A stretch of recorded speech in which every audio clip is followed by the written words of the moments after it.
할렐루야. 하나님의 은혜가 너무너무 감사하고 주님의 은혜를 생각할 때 행복합니다.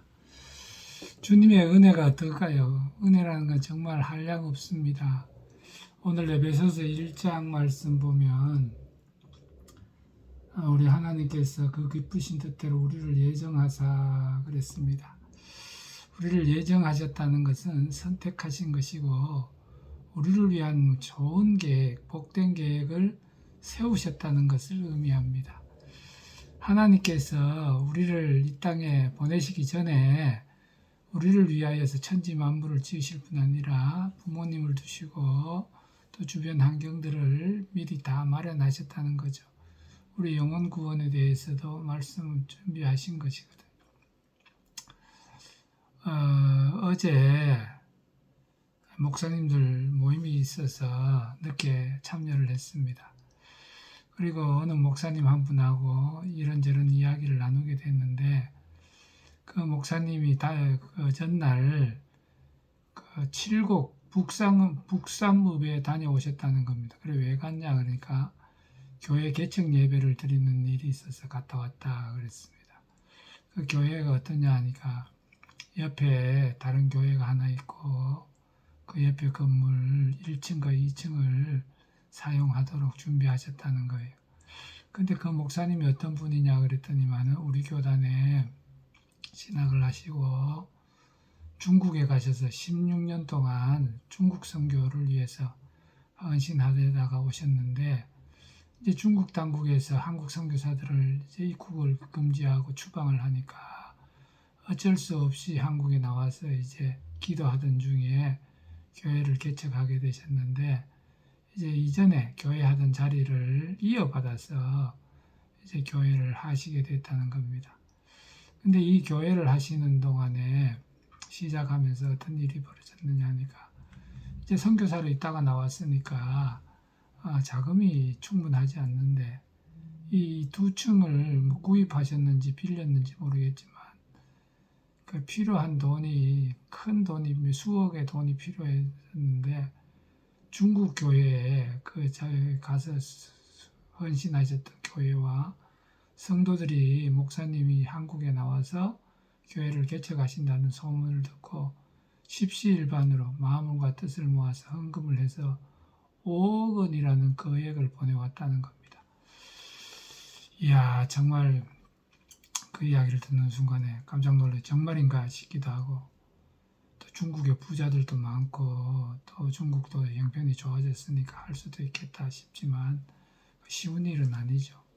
그러나 그 목사님이 어떤 삶을 사셨는지를 짐작하게 하더라고요.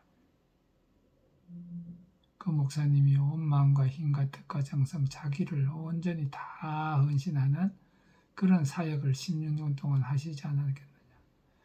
그 감동을 주는 감격하게 하는 사역을 하지 않고는 어찌 그런 일이 벌어지겠습니까?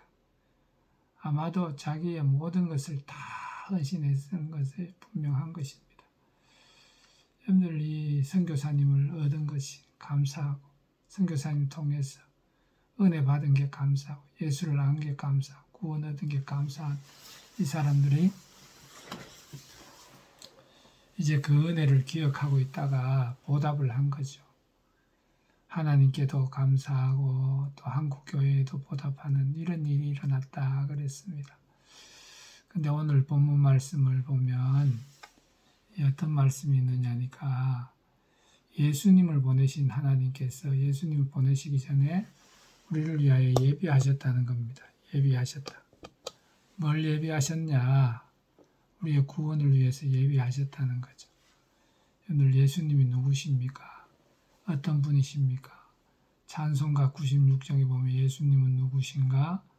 우는 자의 위로요, 없는 자의 풍성이며 천한 자의 높음과 잡힌 자의 노임되고 우리 기쁨 되시네.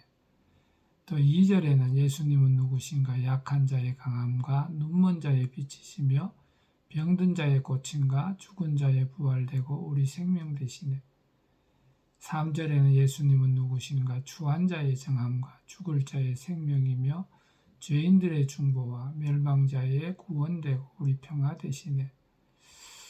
여러분들 예수님이 좋으신 분이신데 하나님은 우리를 위해서 예수님을 보내주시고 예수님의 모든 것을 우리 위하여 주셨습니다. 하나님은 예수님을 우리에게 주셨고 예수님 안에 있는 모든 것을 우리에게 주셨습니다. 예수님이 수고하신 모든 수고와 헌신과 십자가의 고난을 우리를 위한 공로, 예수님의 공로를 그 공로의 결과의 열매를 그 대가를 우리가 덧입어서 죄 사함을 받고 병 고침 받고 구원 얻고 천국 가도록 은혜를 베푸셨다는 것입니다. 여러분들 우리가 이 죄 사함 받는다는 게 얼마나 큰 은혜입니까? 근데 이 죄 사함을 우리가 깊이 생각해 보지를 않고 있습니다. 근데 죄 사함에 대해서 다윗은 시편에서 뭐라고 그러냐? 허물의 사함을 얻고 자신의 죄가 가려진 자는 복이 있도다. 마음에 간사가 없고 여호와께 정죄를 당하지 않는 자는 복이 있도다. 죄가 가리워지는 자, 덮어지는 거죠. 정죄를 당해 죄값을 여러분들 묻지 않으시는 대상이 되는 게 은혜라는 거죠. 우리는 예수님께 그 은혜를 입었기 때문에 예수님을 믿는 자, 예수님이 보내신 아버지를 믿는 자는 영생을 얻고 심판에 이르지 않는다. 사망에서 생명으로 옮겼다고 예수님 말씀하셨습니다. 사람이 어떤 존재입니까? 사람은 잿덩어리입니다. 죄를 지을 줄은 알지만 죄를 해결할 줄은 모르는 존재가 사람인 것입니다. 아담과 하와가 범죄하고 나서 어떻게 했습니까? 하나님이 두려워서 하나님을 얼굴을 피해서 멀리 도망쳤습니다. 그는 나무 그늘에 숨었습니다. 여러분들 죄를 지었으면 하나님 앞에 나와서 용서를 구하고 해결하지 않고 하나님으로부터 떨어지려고 멀어지려고 하는 것은 해결 방법이 아닙니다. 그거는 여러분들 망할 짓을 하는 거죠. 근데 망할 짓을 하고 있는 그를 예수님이 하나님이 찾아오셔서 어디 있느냐? 왜 피하느냐? 누가 너를 벗은 걸 가르쳐 줬느냐? 그들에게 그 구원의 복음을 전해 주셨습니다.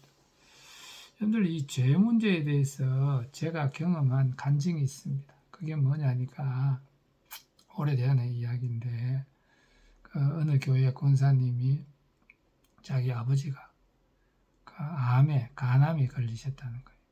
한 25년쯤 전이니까 아주 오래전이죠.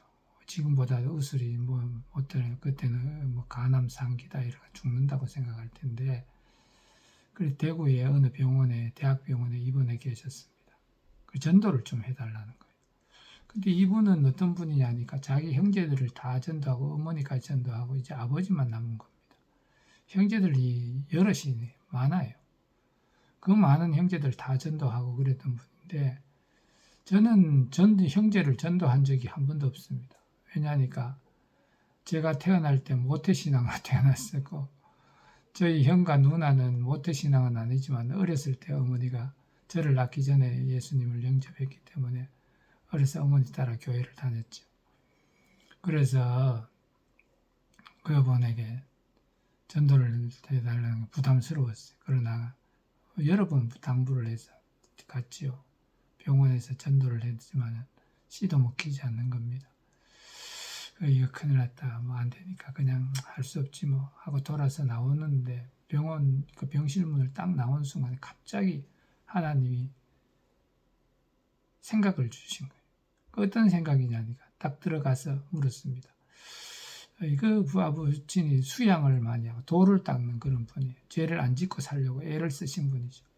그래서 제가 물었습니다. 죄송하지만은 수양하시고 돌을 닦으시면은 죄는 안 짓느냐 이러니까 심각하게 생각하시는 죄를 짓는다고 그러시다. 그 지은 죄는 어떻게 하시냐? 그 방법으로 해결을 하시냐? 그러니까 못 해결한대요. 제가 이걸요 절에 주지한테도 물은 적이 있습니다. 해결 못 한다고 그래요. 그래서 그 권사님 부친에게 죄를 해결하지 못하는 그 해결하신다고 하신 분은 예수밖에 없다. 이분이 받아들인 거예요. 영접하신 거죠. 그때부터 신앙 일기를 쓰시고 정말 신앙의 일기장을 유산으로 남기시면서 천국에 올라가셨어요.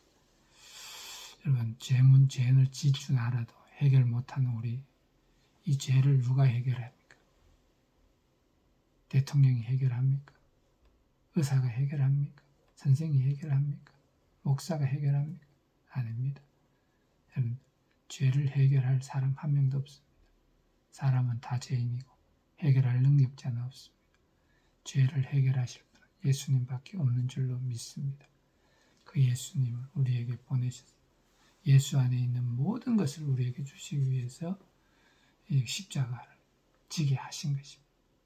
그 일을 위해서 우리를 예정하신 우리 주님의 마음에, 주님의 사랑 속에, 주님의 은혜 안에 우리를 계획 속에 두신 거죠. 그래서 우리가 구원을 얻은 겁니다. 여러분, 이 구원의 은혜를 생각하시면서 오늘도 감사, 찬송하고 하나님께 영광 드릴 수 있기를 주의 이름으로 축복합니다. 우리도 중국교회 성도들이 그 선교사님에게 보답합니다. 하나님의 은혜 받은 은혜 그거보다 많지 않습니까? 보답하시고 귀한 일에 쓰시고 더 갈수록 복 받으시고 예수 안에 있는 모든 것, 모든 은혜, 모든 능력, 모든 은사, 모든 지혜, 모든 사랑을 동일하게 행할 수 있기를 축복합니다. 할렐루야.